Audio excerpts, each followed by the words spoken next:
CM చంద్రబాబుకు ఏదైనా కొత్త విషయం చిన్న కుర్రాడు చెప్పినా శ్రద్ధగా వింటూ టైం మర్చిపోయి నిత్య విద్యార్థిగా నేర్చుకుంటారని డిప్యూటీ స్పీకర్ రఘురామ స్పష్టం చేశారు. టైం మేనేజ్మెంట్ విషయంలో ఒకరిద్దరికి ఇబ్బంది కలిగినా రాష్ట్ర ప్రజలకు భవిష్యత్తులో ఎంతో మేలు జరుగుతుందని తేల్చి చెప్పారు. నిజంగా టైం ట్రావెల్ చేయగల నాయకుడు ఎవరైనా ఉన్నారంటే అది చంద్రబాబు మాత్రమేనని రఘురామ కొనియాడారు. సీఎం చంద్రబాబు తన సుదీర్ఘ రాజకీయ జీవితంలో ఉమ్మడి ఆంధ్రప్రదేశ్ శాసనసభలో చేసిన ప్రసంగాలకు సంబంధించి 2 పుస్తకాలు జయప్రద ఫౌండేషన్ ప్రచురించింది. పుస్తకాలను తెలుగుదేశం పొలిట్ బ్యూరో సభ్యులు, మాజీ ఎమ్మెల్సీ టీడీ జనార్దన్, సీనియర్ పాత్రికేయులు, రచయిత విక్రమ్ పూల రూపొందించారు. స్వర్ణాంధ్రప్రదేశ్ సారథి నారా చంద్రబాబు నాయుడు అసెంబ్లీ ప్రసంగాలు పేరుతో 2 పుస్తకాలను ప్రచురించారు. ఈ కార్యక్రమంలో కేంద్ర మంత్రి పెమ్మసాని చంద్రశేఖర్, కేంద్ర మాజీ మంత్రి అశోక్ గజపతిరాజు, మంత్రి అచ్చెన్నాయుడు, తెలుగుదేశం రాష్ట్ర పార్టీ అధ్యక్షులు పల్లా శ్రీనివాసరావు, తెనాలి శ్రావణ్ కుమార్, సీనియర్ పాత్రికేయుడు వెంకట నారాయణ తదితరులు పాల్గొన్నారు. 1995, 2003, 2004, 2014 సంవత్సరాల మధ్య చంద్రబాబు ప్రసంగాలను 2 సంపుటాలుగా ఆవిష్కరించారు. దురభిమానులు లేకుండా మంచి అభిమానులు ఉన్న ఏకైక నాయకుడు చంద్రబాబు అని నేతలు కొనియాడారు. శ్రీకృష్ణుడికి గోపికల మీద ఎంత ప్రేమ ఉంటుందో అలాగే పార్టీలో ఉన్న నాయకులందరూ చంద్రబాబును ప్రేమిస్తారని అభిప్రాయపడ్డారు. అమరావతి లాంటి మహానగర నిర్మాణ ప్రదాత చంద్రబాబు అని కేంద్ర మంత్రి పెమ్మసాని స్పష్టం చేశారు. చంద్రబాబు శ్రమదానం, జన్మభూమి లాంటి కార్యక్రమాలు చేపట్టి తనలో ఎంతో మార్పు తెచ్చారని గుర్తు చేశారు. ఆయన వద్ద వ్యక్తిగతంగా నేర్చుకున్న అంశాలు తనకు అమెరికాలో ఎంతో ఉపయోగపడ్డాయని వివరించారు. చంద్రబాబు ముఖ్యమంత్రిగా ఉన్న ప్రతి సభలో తాను ఉండటం గౌరవంగా భావిస్తున్నానని మంత్రి అచ్చెన్నాయుడు స్పష్టం చేశారు. అధికారంలో ఉంటే సంక్షేమ పథకాల గురించి చెప్పడం, ప్రతిపక్షంలో ఉండి ప్రజల కోసం పోరాటం చేసిన వ్యక్తి చంద్రబాబు అని తేల్చి చెప్పారు. అసెంబ్లీలో చంద్రబాబు చేసిన ప్రసంగాలు ప్రజలకు తెలియడం లేదని తెలుగుదేశం పార్టీ రాష్ట్ర అధ్యక్షులు పల్లా శ్రీనివాసరావు వ్యాఖ్యానించారు. ఇలాంటి ప్రయత్నాలు జనార్దన్, విక్రమ్ పులాలు చేయటం, ఒక్కరోజు కూడా ఖాళీగా ఉండటం చూడలేదని గుర్తు చేశారు. నేను కొన్నిసార్లు అనుకునేవాడిని అసలు కొద్దిగా ఆ టైం మేనేజ్మెంట్ తెలియదురా అని. కానీ 1-2 సార్లు నేను బయట చాలామంది వెయిట్ చేస్తున్నప్పుడు ఆయనతో ఉన్నప్పుడు ఎందుకు ఆలస్యం అవుతుంది అనేది నేను కనిపెట్టా. ఆయన నిత్య విద్యార్థి ఇందాక మినిస్టర్ గారు చెప్పినట్టు ఎవరో వచ్చి ఒక కొత్త విషయం, ఒక యువకుడు చిన్నవాడైనా సరే ఒక కొత్త విషయం చెప్తే అది తెలుసుకునే ప్రయత్నంలో ఆ జ్ఞాన సముపార్జనకి ఆయన చిన్నపిల్లవాడైపోయి ప్రశ్నలు అడుగుతూ కాలాన్ని మర్చిపోతారు. అది యువతలు కూర్చున్నవాడికి కొంచెం ఇబ్బంది అయినా ఆ సమయంలో ఆయన తెలుసుకున్న ఆ విజ్ఞానం ఈ విజన్ 2020 అయినా విజన్ 2047 అయినా ఆయన ఒక నిత్య విద్యార్థిగా, మామూలుగా అయితే నాకు తెలిసిలేవా అని చెప్పి రాజకీయ నాయకులు బుకాయిస్తారు. కానీ ఆయన చిన్నపిల్లలాగా అన్ని శ్రద్ధగా మళ్ళీ ఒక కాగితం తీసుకుని నోట్ చేసుకుని, సో దానివలన ఒకరిద్దరికి కొంచెం ఇబ్బంది కలిగినా రాష్ట్ర ప్రజలందరూ కూడా భవిష్యత్తులో అంటే ఆయన విజనరీ లీడర్, తాత్కాలిక ఆనందం ఆయన చేస్తున్న వాటిలో కనపడకపోవచ్చు, కానీ ఒక విజన్తో ఆయన పనిచేస్తారు. కాబట్టి సేమ్ ఇప్పుడు మామిడికాయ మనం నాటితే మామిడి టెంకేస్తే చెట్టు ఎప్పుడుకో కాయలు కాస్తుంది. బట్ ఇది అలాగే ఈయన భవిష్యత్తుని, అది కూడా ఈయన చెప్పేశారు, అమరావతి భవిష్యత్తు ఆయన ఎలా ప్లాన్ చేశారు అంతా కూడా. సో అలా భవిష్యత్తుని ఆయన ఊహించి టైం ట్రావెల్ అనేది మనం సినిమాల్లో హీరోలు ఊరికైనా అలాగా వెళ్ళొస్తూ ఉంటారు కదా, ఆదిత్య 369 వాటిల్లో అవన్నీ సినిమాలు బోగస్. బట్ నిజంగా టైం ట్రావెల్ చేయగలిగిన వాళ్ళు ఫిజికల్గా ఇవాళ మన మధ్యలో ఉన్న వాళ్ళు ఎవరైనా ఉన్నారంటే అది చంద్రబాబు నాయుడు గారు అని చెప్పి నేను ఖచ్చితంగా చెప్పాను. అమరావతిలో ఎన్టీఆర్ విగ్రహంతో పాటు మరికొంతమంది ప్రముఖుల భారీ విగ్రహాలు ఏర్పాటు చేయాలని ప్రభుత్వం భావిస్తున్న నేపథ్యంలో మంత్రి నారాయణ గుజరాత్ పర్యటించారు. అమరావతిని బ్లూ గ్రీన్ సిటీగా నిర్మించేలా మాస్టర్ ప్లాన్ రూపొందించింది ప్రభుత్వం. మాస్టర్ ప్లాన్కు తగిన విధంగా తీసుకోవాల్సిన చర్యలపై చర్చించారు. రాజధాని అమరావతి నిర్మాణంలో భాగంగా మున్సిపల్ శాఖ మంత్రి నారాయణ ఆధ్వర్యంలో అధికార బృందం దేశంలోని ఇతర రాష్ట్రాల్లో పర్యటించి అధ్యయనం చేస్తున్నారు.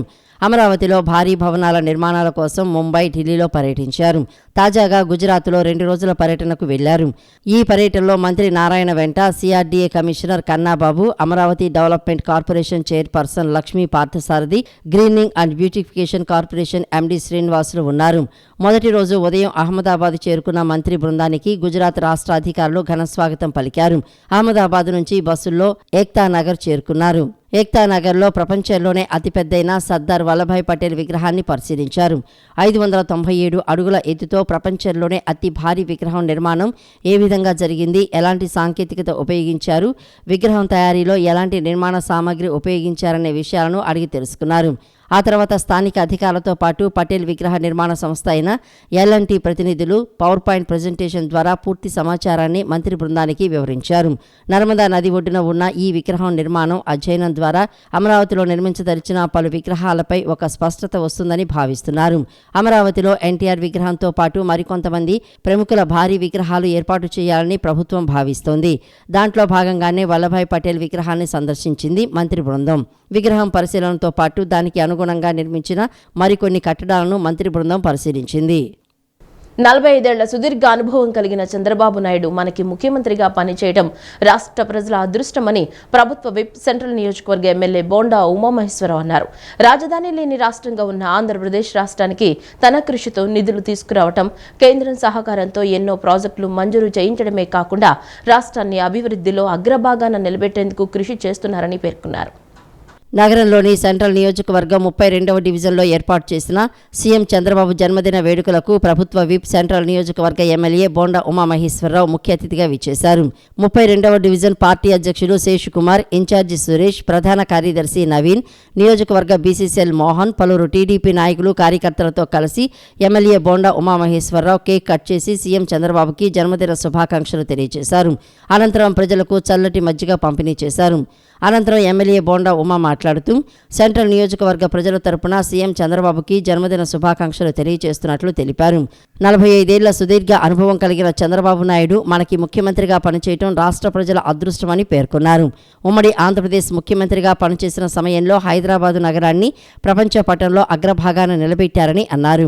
రాజధాని లేని రాష్ట్రంగా ఉన్న ఆంధ్రప్రదేశ్ రాష్ట్రానికి తన కృషితో నిధులు తీసుకురావడం, కేంద్ర సహకారంతో ఎన్నో ప్రాజెక్టులు మంజూరు చేయించడమే కాకుండా పోలవరం ప్రాజెక్టును త్వరితగతిన పూర్తి చేయించి రాష్ట్ర అభివృద్ధిలో అగ్రభాగాన్ని నిలబెట్టేందుకు కృషి చేస్తున్నారని ఎమ్మెల్యే బోండా ఉమామహేశ్వరరావు తెలిపారు. తెలుగు రాష్ట్రాల రెండింటిని, అటు సమైక్య ఆంధ్రప్రదేశ్ని, హైదరాబాద్ నగరాన్ని ప్రపంచ పటంలో నిలపడమే కాకుండా భారతదేశంలో 2వ నగరంగా దాన్ని తీర్చిదిద్దిన ఘనత నారా చంద్రబాబు నాయుడు. అట్లాగే విభజించిన ఆంధ్రప్రదేశ్లో రాజధాని కూడా లేనటువంటి సమయంలో అమరావతిని రాజధానిగా అహర్నిశలు కష్టపడి మరి పోలవరం ప్రాజెక్టు కానీ, మిగిలినటువంటి డ్యాములు కానీ, సాగునీటి, తాగునీటి ప్రాజెక్టుల్ని దారిలో పెట్టి ఇవాళ రాష్ట్రాన్ని అభివృద్ధి పథంలో నడిపిస్తున్న నాయకుడు నారా చంద్రబాబు నాయుడు. 75 సంవత్సరాల ఆయన జీవితంలో ఈ జాతి కోసం, ప్రజల కోసం ఎంతో సేవలు చేసినటువంటి ఆయన్ని ఆ భగవంతుడు ఆశీస్సులతో నిండు 100 ఏళ్ళు ఆయుర ఆరోగ్యాలతో అందరూ కూడా సుఖంగా ఉండాలనే విధంగా ఆ భగవంతుడు ఆయన్ని ఆశీర్వదించాలి. విజనరీ లీడర్కి నారా చంద్రబాబు నాయుడు గారికి 75వ సంవత్సరం పుట్టినరోజు జరుపుకోవడం మా 32వ డివిజన్ కొత్త కమిటీ ఆధ్వర్యంలో జరగడం చాలా చాలా చాలా సంతోషంగా ఉంది.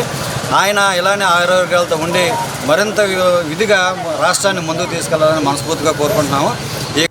అధికారంలోకి వస్తే మెగా డిఎస్సీపై తొలి సంతకం పెట్టిన సీఎం చంద్రబాబు లక్షలాది మంది నిరుద్యోగుల జీవితాల్లో వెలుగులు నింపారు. 16,347 పోస్టులతో కూటమి ప్రభుత్వం మెగా డిఎస్సీ నోటిఫికేషన్ విడుదల పట్ల అభ్యర్థులు హర్షం వ్యక్తం చేశారు. ఏళ్ల నిరీక్షణకు తెరదించేలా చేసినందుకు సీఎం చంద్రబాబు మంత్రి నారా లోకేష్ కు ధన్యవాదాలు తెలిపారు. ఓర్పు పట్టుదలతో ఎదురు చూసిన ఎంతో మంది ప్రభుత్వం విడుదల చేసిన డిఎస్సీ 2025 నోటిఫికేషన్ను స్వాగతిస్తూ ఉండటంతో పాటు తమ 8 ఏళ్ల కలకు సీఎం చంద్రబాబు ఒక రూపం ఇచ్చారని సంబరపడుతున్నారు. మెగా డిఎస్సీకి సంబంధించిన పూర్తి సమాచారం, సంబంధిత జీవోలు, ఉపాధ్యాయుల పోస్టుల వివరాలు, పరీక్షా షెడ్యూలు, సిలబస్, సహాయ కేంద్రాల వివరాలు పాఠశాల విద్యాశాఖ వెబ్సైట్లో అందుబాటులో ఉంచారు. కూటమి ప్రభుత్వం ఇప్పుడు ప్రకటించిన డిఎస్సీ కూడా పూర్తయితే టీడీపీ హయాంలో ప్రభుత్వ బడుల్లో 34,562 పోస్టులను భర్తీ చేసినట్లు అవుతుంది. సీఎం చంద్రబాబు డిఎస్సీ పోస్టులు భర్తీ చేస్తున్న క్రమాన్ని చూసి అభ్యర్థులు సంతోషం వ్యక్తం చేస్తున్నారు. ఆర్థిక ఇబ్బందులు తట్టుకుని డిఎస్సీ కోచింగ్ తీసుకుంటున్నామని అభ్యర్థులు తెలిపారు. గత ప్రభుత్వం నిరుద్యోగులను పట్టించుకోలేదని అన్నారు. కూటమి ప్రభుత్వం అధికారంలోకి వచ్చిన తర్వాత మెగా డిఎస్సీ నోటిఫికేషన్ విడుదల చేస్తామని చెప్పడంతో నిరుద్యోగులు శిక్షణా కేంద్రాల వైపు అడుగులు వేశారు. ఇప్పుడు నోటిఫికేషన్ రావడంతో వారు సంతోషిస్తున్నారు. ఈ క్రమంలో అధ్యాపకులు వారికి అన్ని సబ్జెక్టులను బోధిస్తున్నారు. ప్రణాళికాబద్ధంగా చదివితే తప్పకుండా డిఎస్సీని సాధించే అవకాశం ఉంటుందని శిక్షణ తీసుకుంటున్న వారు ప్రణాళికతో ముందుకు వెళ్లాలని అధ్యాపకులు సూచిస్తున్నారు. అమరావతి రూపశిల్పి ఆంధ్రప్రదేశ్ రాష్ట్ర అభివృద్ధి నాయకుడు ముఖ్యమంత్రి చంద్రబాబు నాయుడు నిండు నూరేళ్లు జీవించాలని టీడీపీ యువ నాయకులు గద్దె క్రాంతికుమార్ అన్నారు. అమరావతి రాజధాని అభివృద్ధితో పాటు రాష్ట్ర యువతకు ఉపాధి కల్పనే లక్ష్యంగా ముందుకు వెళుతున్న ఆయనకు రాష్ట్ర ప్రజలంతా సహకరించి మన సహకారం అందించాలని కోరారు. నగరంలోని పటమట ఎన్టీఆర్ సర్కిల్ వద్ద ముఖ్యమంత్రి నారా చంద్రబాబు నాయుడు 75వ జన్మదిన వేడుకలను ఘనంగా నిర్వహించారు. ఈ కార్యక్రమానికి యువ నాయకులు గద్దె క్రాంతికుమార్ పాల్గొని పార్టీ నాయకులు కార్యకర్తలతో కలిసి ఎన్టీఆర్ విగ్రహానికి పూలమాల వేసి నివాళులర్పించారు. అనంతరం జ్వాలా చౌదరి ఫ్రంట్ సర్కిల్ ఆధ్వర్యంలో ఏర్పాటు చేసిన కేకును కట్ చేసి 400 మంది మహిళలకు చీరలు, పండ్లు గద్దె క్రాంతికుమార్ మహిళలకు పంపిణీ చేశారు. ఈ సందర్భంగా గద్దె క్రాంతికుమార్ మాట్లాడుతూ దేశానికి అవసరమైన నాయకుడు చంద్రబాబు నాయుడని అన్నారు. డ్వాక్రా సంఘాలను ఏర్పాటు చేసి బ్యాంకుల నిర్వహణలో మహిళల పాత్రను కీలకం చేసిన ఘనత చంద్రబాబు నాయుడుదేనని పేర్కొన్నారు. 75 ఏళ్ల వయసులో కూడా రాష్ట్రం కోసం చంద్రబాబు నాయుడు యువకుడిలా కష్టపడుతున్నారని అన్నారు. చంద్రబాబు విజనరీ కలిగిన నాయకుడు అనే పదానికి నిదర్శనం హైదరాబాదు మహానగరం హైటెక్ సిటీ ప్రత్యక్ష సాక్ష్యంగా నిలుస్తాయని పేర్కొన్నారు. అక్రమ కేసులు పెట్టి జైల్లో పెట్టినా తట్టుకొని నిలిచి గెలిచిన ధైర్యశీలి దీక్షాబద్ధుడు చంద్రబాబు అని అన్నారు. అత్యధిక కాలం ఆంధ్రప్రదేశ్ ముఖ్యమంత్రిగా పనిచేసిన ఘనత, నదుల అనుసంధానం చేసిన రికార్డు చంద్రబాబుకే దక్కుతుందన్నారు. ఆంధ్రప్రదేశ్ రాష్ట్రానికి ఎప్పుడు కూడా కష్టకాలం వచ్చినప్పుడే ఆయన ముందుకొస్తారు. ఇప్పటి వరకు ఆయన్ని పవర్ అనుభవించిందే లేదు. ఎందుకంటే ఎప్పుడైతే కనుక రాష్ట్ర విభజన జరిగిందో అప్పుడు చంద్రబాబు నాయుడు గారు పాలనలోకి వచ్చారు. దాని తర్వాత కూడా మళ్ళీ ఒక 5 ఏళ్ల రాక్షస పాలన జరిగిన తర్వాత లాస్ట్ 5 ఇయర్స్ మన రాష్ట్రం ఒక 20 ఏళ్ళు 2 దశాబ్దాలు వెనక్కి వెళ్ళిన తర్వాత మళ్ళీ కూడా ఈసారి చంద్రబాబు నాయుడు గారు మన ముఖ్యమంత్రి కావటం మనందరికీ అదృష్టమైనా కానీ ఆయన మటుకు ఎప్పుడూ కూడా నిరంతరం ఈ 75 ఏళ్ళు వయసు వచ్చినా కూడా పొద్దున సుమారుగా 5:30 నుండి ఈవినింగ్ 11:30 వరకు ఆఫీస్లో కూర్చుని రివ్యూస్ కానీ లేకపోతే మన రాష్ట్ర ఇన్ఫ్రాస్ట్రక్చర్ డెవలప్మెంట్ గురించి కానీ కొత్త కంపెనీలకి ఇన్వెస్ట్మెంట్స్ కోసం కానీ ఆయన నిరంతరం పనిచేస్తూనే ఉంటారు. అందుకనే ఆయన్ని నవయువ నాయకులు అంటారు. ఈ కార్యక్రమంలో కార్పొరేటర్ ముమ్మనేని ప్రసాద్, చావా రఘు, నర్రా కిషోర్, గరికిపాటి శ్రీనివాస్, బద్రి ప్రసాద్, సురేంద్ర, కర్ణా కోటేశ్వరరావు, చెరుకూరి సాంబయ్య తదితరులు పాల్గొన్నారు. సీఎం చంద్రబాబు పిలుపు మేరకు పేద ప్రజల కోసం P4 విధానాన్ని అమలు చేస్తున్నామని తాడేపల్లి మాజీ అధ్యక్షుడు కొమ్మారెడ్డి కిరణ్ అన్నారు. మంత్రి నారా లోకేష్ స్ఫూర్తితో పేద ప్రజల కోసం సేవా కార్యక్రమాలు చేస్తున్నామని, భవిష్యత్తులో మరిన్ని సేవా కార్యక్రమాలు నిర్వహిస్తామని తెలియజేశారు. తాడేపల్లిలోని బైపాస్ రోడ్డు మరియు పలు ప్రాంతాల్లో సీఎం చంద్రబాబు జన్మదిన వేడుకలు మాజీ మండల అధ్యక్షులు కొమ్మారెడ్డి కిరణ్ ఆధ్వర్యంలో ఘనంగా నిర్వహించారు. పెద్ద ఎత్తున బాణాసంచా పేల్చి పుట్టినరోజు సంబరాలు జరుపుకున్నారు. సీఎం చంద్రబాబు జన్మదినోత్సవాన్ని పురస్కరించుకుని 5 చోట్ల 25 లక్షల రూపాయల వ్యయంతో ప్రయాణికులు ప్రజల దాహం తీర్చేందుకు మజ్జిగ, చల్లని నీరు అందించే చలివేంద్రాలు ప్రారంభించారు. ఈ సందర్భంగా కొమ్మారెడ్డి కిరణ్ మాట్లాడుతూ మండుతున్న ఎండల నుంచి ప్రజల దాహార్తిని తీర్చేందుకు తాడేపల్లిలోని 5 ప్రాంతాల్లో చలివేంద్రాలు ఏర్పాటు చేశామని అన్నారు. ఖర్చుకు వెనకాడకుండా ప్రజలకు చల్లని నీరుతో పాటు మజ్జిగ కూడా అందిస్తున్నామన్నారు. అలాగే ప్రతిరోజు ఈ చలివేంద్రాల ద్వారా సుమారు 10,000 మందికి పైగా ప్రజల దాహార్తి తీరుస్తుందని, నిత్యం చలివేంద్రాల్లో సిబ్బంది ఉంటూ ప్రజలకు నీరు, మజ్జిగ అందజేస్తారని ఆయన తెలిపారు. వేసవి దృష్ట్యా చలివేంద్రాలను ప్రయాణికులు, వాహనదారులు, ప్రజలు వినియోగించుకోవాలన్నారు. మంత్రి నారా లోకేష్ స్ఫూర్తితో పేద ప్రజల కోసం సేవా కార్యక్రమాలు చేస్తున్నామని, భవిష్యత్తులో మరిన్ని సేవా కార్యక్రమాలు నిర్వహిస్తామని కొమ్మారెడ్డి కిరణ్ తెలియజేశారు. ఈ సందర్భంగా సమాజం కోసం సేవా కార్యక్రమాలు చేస్తున్న కిరణ్ను అభినందించారు. కార్యక్రమంలో నాయకులు, కార్యకర్తలు తదితరులు పాల్గొన్నారు. ముఖ్యమంత్రి వర్యులు నారా చంద్రబాబు నాయుడు గారి 75వ జన్మదినాన్ని పురస్కరించుకొని ఇక్కడ మనందరికి కూడా పేదలందరికీ కూడా 5 మజ్జిగ కేంద్రాలని మన చలివేంద్రాన్ని ఏర్పాటు చేసి అన్నీ కూడా పేదలకి మళ్ళీ బట్టల కంపెనీ కార్యక్రమాన్ని పెట్టడం జరిగింది.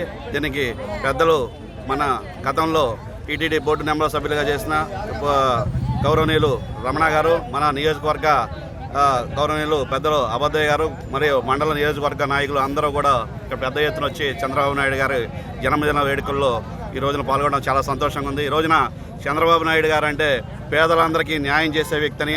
ఈ రోజున మన రాష్ట్రాన్ని కాపాడుకోవాలన్నా, మన అమరావతిని పునర్నిర్మాణం చేయాలన్నా, మనం పోలవరం నిర్మాణాన్ని ముందుకు తీసుకెళ్లాలన్నా కూడా ఈ రోజున 10 మహిళలకి మా న్యాయం జరగాలన్నా కూడా ఈరోజు మరొక నిరుద్యోగులకి ఉద్యోగాల కల్పన కలిగించాలన్నా కూడా ఈ సమాజంలో జరుగుతున్న దౌర్జన్యాన్ని ఒక హింసాత్మక వాతావరణాన్ని తిప్పికొట్టాలని చెప్పి మన అందరం కూడా చంద్రబాబు నాయుడు గారిని అఖండ విజయంతో ఈ రోజున 94% ఓట్లు దీంట్లో స్ట్రైక్ రేటుతో మన అందరం కూడా తెలుగుదేశం పార్టీని విజయపదంగా ముందుకు కొనసాగించింది. చంద్రబాబు నాయుడు గారు తెలుగుదేశం పార్టీ పేదల కోసం పుట్టిన పార్టీ. అధికారంలో ఉన్నా కూడా లేకపోయినా తెలుగుదేశం పార్టీ అంటే సేవ, ప్రజలకు సేవ చేయడమే ముఖ్యం.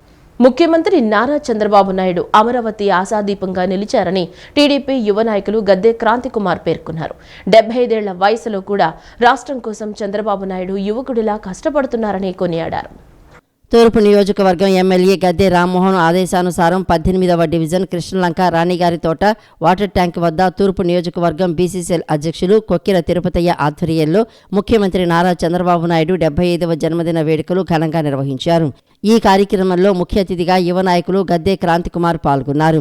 టీడీపీ కూటమి నాయకులు కార్యకర్తలతో కలిసి 75 కేజీల కేకును గద్దె క్రాంతికుమార్ కట్ చేసి స్థానికులకు పంపిణీ చేశారు. గద్దె క్రాంతికుమార్ మాట్లాడుతూ అమరావతి రూపశిల్పి, ఆంధ్రప్రదేశ్ రాష్ట్ర అభివృద్ధి నాయకుడు ముఖ్యమంత్రి చంద్రబాబు నాయుడు నిండు నూరేళ్లు జీవించాలని అన్నారు. అమరావతి రాజధాని అభివృద్ధితో పాటు రాష్ట్ర యువతకు ఉపాధి కల్పన లక్ష్యంగా ముందుకు వెళ్తున్న ఆయనకు రాష్ట్ర ప్రజలంతా సహకరించి మన సహకారం అందించాలని కోరారు.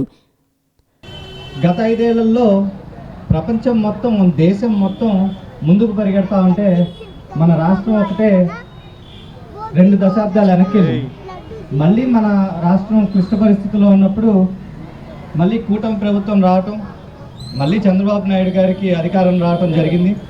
మళ్ళీ ఇప్పుడు చూస్తే ఆయనకి 75 సంవత్సరాలు. దాదాపుగా మనందరికంటే కూడా ఎక్కువగా పొద్దున 5:30 నుండి రాత్రి 11:30 దాకా ఆయన మనందరి కోసమే కష్టపడి మీటింగులు చేసి కొత్త కొత్త ప్రాజెక్టులు తేవాలని చెప్పి మన రాష్ట్ర ప్రజలందరూ కూడా వైభోగంగా ఉండాలని చెప్పి ఆయన పనిచేస్తూ ఉన్న పరిస్థితి ఉంది. ఇప్పుడు ఆయన ఎప్పుడు కూడా పవర్ని అనుభవించింది లేదు. ఎప్పుడు కూడా మన రాష్ట్రాన్ని కష్టాల్లో నుంచి బయటపడేయటమే ఆయన లక్ష్యం. ఆయన మనకి ఉండటమే మన రాష్ట్ర ప్రజలకి ఒక దీవెనలాగా అందుకోవాలి. ఎందుకంటే ఇప్పుడు సిబిఎన్ పేరు చెప్తే మన రాష్ట్రంలోనే కాదు, మన దేశంలోనే కాదు, ఇంటర్నేషనల్గా కూడా ఎక్కడైనా మనం తలెత్తుకునేలాగా ఆయన ఒక పేరు తెచ్చారు మన స్టేట్కి. మన ఆంధ్రప్రదేశ్కి ఇంకే బ్రాండ్ అక్కర్లా, సిబిఎన్ బ్రాండ్ అనేది మన తెలుగుదేశం ప్రభుత్వం ద్వారా ఆ బ్రాండ్ అనేది ఎప్పటికీ నిలిచిపోతా ఉంది. ఈ కార్యక్రమంలో టీడీపీ రాష్ట్ర కార్యనిర్వాహక కార్యదర్శి బొప్పన భవకుమార్, షేక్ నాగూర్, గండ్రాజు, కొప్పోలు శ్రీనివాస్ చౌదరి, మునిపోలేపల్లి సౌరి, మొరక ఆదిబాబు, గండ్ర వెంకటేశ్వర్లు, బాలు, మహాలక్ష్మమ్మ తదితరులు పాల్గొన్నారు. కృష్ణా జిల్లా బాపులపాడు మండలం వీరవల్లి గ్రామంలోని గన్నవరం ఎమ్మెల్యే ప్రభుత్వ విప్ యార్లగడ్డ వెంకట్రావు ఆదేశాలతో ఎన్టీఆర్ కూడలిలో సీఎం చంద్రబాబు 75వ జన్మదిన వేడుకలు ఘనంగా నిర్వహించారు. ఈ సందర్భంగా దాదాపు 200 మందికి మిఠాయిలు, పండ్లు పంపిణీ చేశారు. ఈ కార్యక్రమంలో గ్రామ పార్టీ అధ్యక్షులు లంక బాబు సురేంద్ర మోహన్ బెనర్జీ, గ్రామ అభివృద్ధి committee chairman Gundapaneni Umavaraprasad, MPTC Amruthapalli Suryanarayana, Kalapala Rajababu, ఉప సర్పంచ్ లంకా అజయ్, మాజీ సర్పంచ్ పిల్ల రామారావు, జిల్లా తెలుగు యువత కార్యదర్శి మండాది రవీంద్ర, గుండపనేని వేణుగోపాల్, గోళ్ల విష్ణు, నందమూరి సత్యనారాయణ, లంకా ఆనంద్, నళినీకాంత్, మోర్ల కనకారావు, బుగ్గా శివ తదితరులు పాల్గొన్నారు. రాష్ట్ర రాజధాని అమరావతి నిర్మాణంతో పాటు గ్రామీణ ప్రాంతాల సమగ్రాభివృద్ధికి సీఎం చంద్రబాబు నాయుడు అవిశ్రాంతంగా కృషి చేస్తున్నారని నేతలు కొనియాడారు. కృష్ణా జిల్లా బాపులపాడు మండలం రంగన్నగూడెం గ్రామంలో తెలుగుదేశం పార్టీ జాతీయ అధ్యక్షులు, రాష్ట్ర ముఖ్యమంత్రి వర్యులు నారా చంద్రబాబు నాయుడు గారి 75వ జన్మదిన వేడుకలు గ్రామ తెలుగుదేశం పార్టీ కమిటీ ఆధ్వర్యంలో ఘనంగా నిర్వహించారు. నాగార్జున సాగర్ ఎడమ కాలువ ప్రాజెక్టు కమిటీ వైస్ చైర్మన్, సాగునీటి వినియోగదారుల సంఘాల సమైక్య రాష్ట్ర అధ్యక్షులు ఆళ్ల వెంకట గోపాలకృష్ణరావు ముఖ్య అతిథిగా పాల్గొన్నారు. గ్రామ టీడీపీ అధ్యక్షులు మోబా వేణుగోపాల్, పిఏసిఎస్ మాజీ అధ్యక్షులు తుమ్మల దశరథ రామయ్య, ఎంపీసీఎస్ అధ్యక్షులు మోవా శ్రీనివాసరావు, గ్రామ టీడీపీ నాయకులు కసుకుర్తి అర్జున్ రావు చేతుల మీదుగా కేక్ కట్ చేసి తెలుగుదేశం పార్టీ కార్యకర్తలందరికీ మిఠాయిలు పంచి చంద్రబాబు గారి జన్మదిన వేడుకలు ఘనంగా నిర్వహించారు. అనంతరం ఆళ్ల గోపాలకృష్ణ మాట్లాడుతూ భారతదేశంలోనే మొట్టమొదటిసారిగా కృష్ణా గోదావరి నదులను పట్టిసీమ ద్వారా అనుసంధానం చేసి 2015 నుంచి 19 వరకు కృష్ణా డెల్టాలోని ఉమ్మడి గుంటూరు, ప్రకాశం, పశ్చిమ గోదావరి జిల్లాలో 13 లక్షల ఎకరాల్లో ఉన్న వరి, చేపల చెరువులు, రొయ్యల చెరువులకు సాగునీరు ఇవ్వటం వల్ల రైతులకు 45,000 కోట్ల రూపాయల ఆదాయం రావటమే కాకుండా కృష్ణా జిల్లా భారతదేశ జీడీపీలో 2వ స్థానంలో నిలిచిందని ఈ ఘనత చంద్రబాబుదేనన్నారు. 24లో ఎన్డీఏ అధికారంలోకి వచ్చినాక ఎన్నో ప్రణాళికలు చేస్తా ఉన్నారు. ఆంధ్రప్రదేశ్ జీవనాడి పోలవరం ప్రాజెక్టుకి 15,000 కోట్లు ఫండ్స్ తీసుకొచ్చి దాన్ని పరిగెత్తిస్తా ఉన్నారు. ఈ మధ్యకాలంలో కొత్తగా జీరో పావర్టీ అని చెప్పి పేదరికం లేని సమాజం చూడాలని చెప్పి ఆయన పేదరికం లేని సమాజం చూడాలని చెప్పి P4 అనే పథకాన్ని తీసుకొచ్చి ముఖ్యంగా పీపుల్ పబ్లిక్ ప్రైవేట్ పార్ట్నర్షిప్ అని తీసుకొచ్చి సమాజంలో ఉన్నటువంటి ఏదైతే 10% అట్టడుగు వర్గాలు ఉన్నాయో వాళ్ళకి ఉన్నత స్థానంలో ఉన్నటువంటి 20% ఎవరైతే ఎన్ఆర్ఐలు దాతలు గ్రామాల్లో ఉన్నారో వాళ్ళందరినీ ఇన్వాల్వ్ చేసి మన పక్కన ఉన్నటువంటి ఆకిరిపల్లిలో, చంద్రలపాడులో కూడా చేయటం జరిగింది. భవిష్యత్తులో ప్రతి నియోజకవర్గంలో కూడా ఇచ్చేస్తా ఉంటారు. అట్లాగే ఇయే కాకుండా నదుల అనుసంధాన రూపకర్త ఎవరైనా ఉన్నారంటే చంద్రబాబు నాయుడు గారు. మన పక్కనే ఉన్నటువంటి పట్టిసీమ ద్వారా కృష్ణా గోదావరి నదుల్ని మొట్టమొదటిసారిగా భారతదేశంలో అనుసంధానం చేసి ఆ రోజు కృష్ణా డెల్టాకి 358 టీఎంసీలు మనం గోదావరి జలాలని 14-19లో తీసుకెళ్తే ఆ రోజు డెల్టా ఆయకట్టు రైతులకి 45,000 కోట్ల ఆదాయం రావడం జరిగింది. ఈ వార్తలు ఇంతటితో సమాప్తం. నమస్కారం.